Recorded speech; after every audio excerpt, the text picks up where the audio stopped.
Le taux de chômage, mine de rien quand même, on va le voir en grand, il augmente de plus en plus.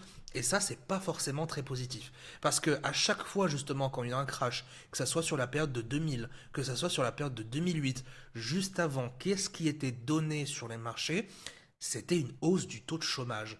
Et, c'est très important, et j'en avais fait une vidéo il y a très longtemps, juste là, ce qui est important en corrélation avec justement la montée du taux de chômage, c'est la baisse des taux d'intérêt. Et je vous l'ai montré, j'en ai déjà fait une vidéo, on en fera d'autres vidéos pour vous montrer. En rectangle jaune, j'ai encadré tous les moments où, lorsqu'il y a eu un crash, il y a eu juste avant une baisse brutale des taux d'intérêt. Et on le voit juste ici. Crash de 2000, crash de 2008. Alors comme par hasard, crash du Covid, les plus complotistes trouveront des raisons, je m'en fais pas.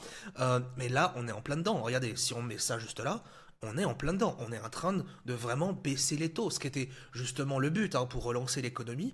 Sauf qu'en fait, toutes les données que vous voyez sur les marchés vont avoir un impact qui est retardé. Est-ce qu'on va avoir un crash dans quelques mois, dans quelques années? On est sûr qu'on va en avoir un parce que le marché est très cyclique. Quand est-ce qu'on va l'avoir? Ça, malheureusement, c'est impossible de d'anticiper tout ça. D'accord? Donc, on reste sur nos gardes, mais pour l'instant, tous les mouvements sont haussiers. Moyen long terme, on commence à se poser la question. Les actions survalorisées depuis des années, mais là, avec l'IA, ça a pris une ampleur. Nvidia, ça a pris une ampleur phénoménale. Beaucoup d'opérateurs commencent à croire qu'on peut potentiellement aller dans un crash. On verra ça d'ici quelques mois, quelques années encore une fois, mais pour l'instant, rien n'est prévu.